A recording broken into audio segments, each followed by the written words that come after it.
Hello, and welcome to part 5 of our Garden Guidebook workshop, where we'll be discussing the importance of using cheat sheets to help you stay organized and informed about your gardening. If you're like me, gardening can be overwhelming, especially at first, but cheat sheets have helped me simplify my process and made it much more manageable. So let's talk through these now.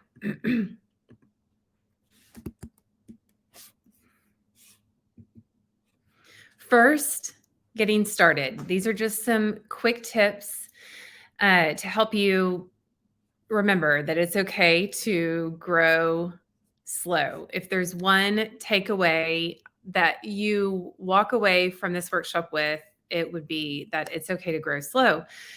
I started my gardening journey during the pandemic and just went all out, bought $1,000 worth of plants, lost a lot of them, a lot of trial and error. We've spent a lot of money doing things the right way.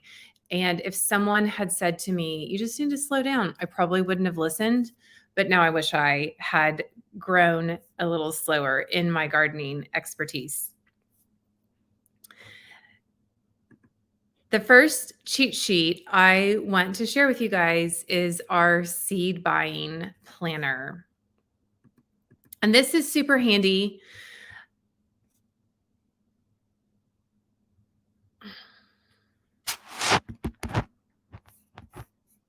This is super handy because it will help you keep track of where you buy your seeds from so you can reorder from your favorite suppliers. It will also, if you want to, you can use it to help you track how many seeds you have left. And we'll talk a little bit more about that when I show you the next worksheet. It can be helpful if you're working with limited space and you're trying not to overbuy, which I recommend, again, going slow and just trying. When you get the seed packets, don't try to start them all at once. Go slowly and just give yourself some time. Maybe start some every few weeks. That's why it's important to create a plan for your garden. But this sheet will help you remember all the important information that you're going to want to keep track of about your seeds.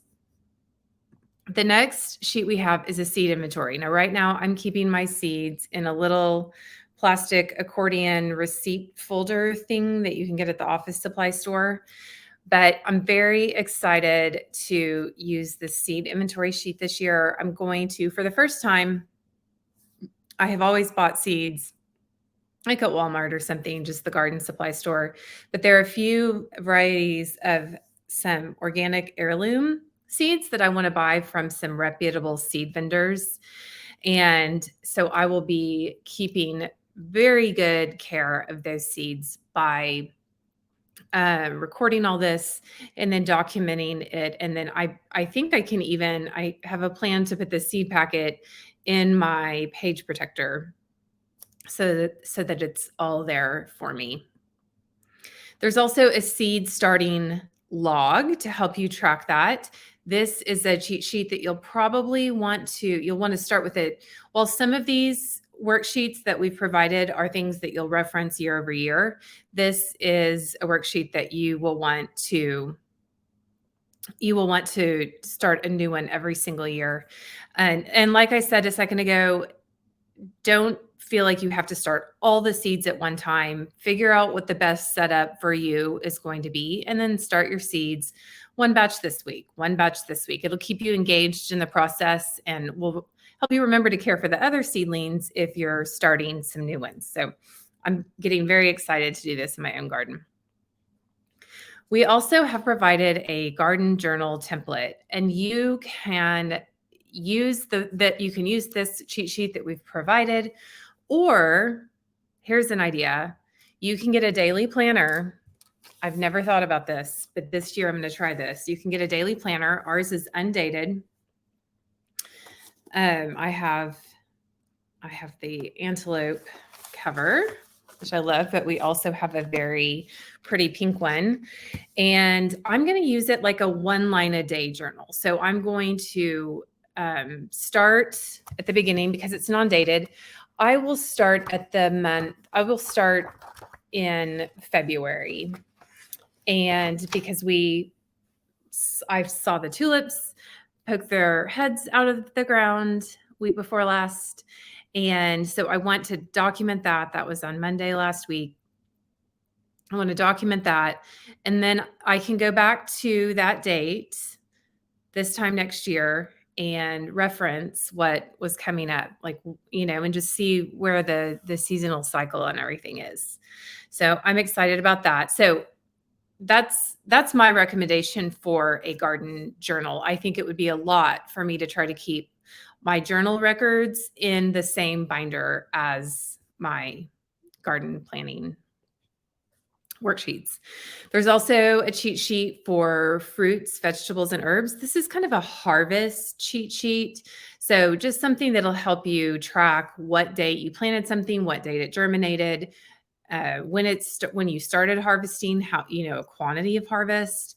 If you want to get very technical, a lot of people actually grow things for food and are working toward, some people do canning and things like that. And if they want enough red sauce to last the winter, they're trying to grow X number of tomatoes. So this is a little harvest sheet that can help with that. Another cheat sheet that we've provided is perennial inventory. And this is a photo of me year before last.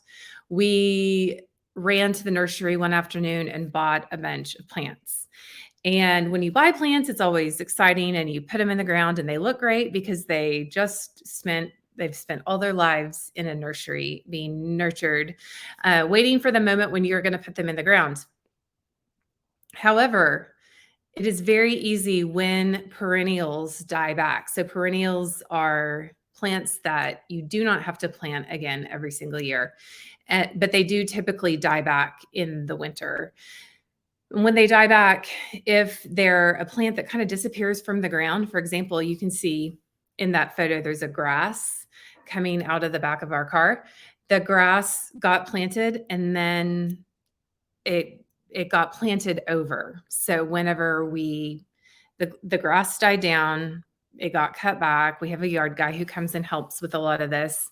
And then when it was time to put in pansies for the fall, the pansies just got planted over the grass. So the grass is gone because the yard guy didn't have our garden plan and wasn't aware that we were supposed to sort of plant around the grass. So it's a great idea to keep a record of your perennials, trees, shrubs, things like that. Roses are an investment as well. I love my roses, and just making sure I remember what varieties I've purchased and where I've planted them. That can be done on the perennial inventory.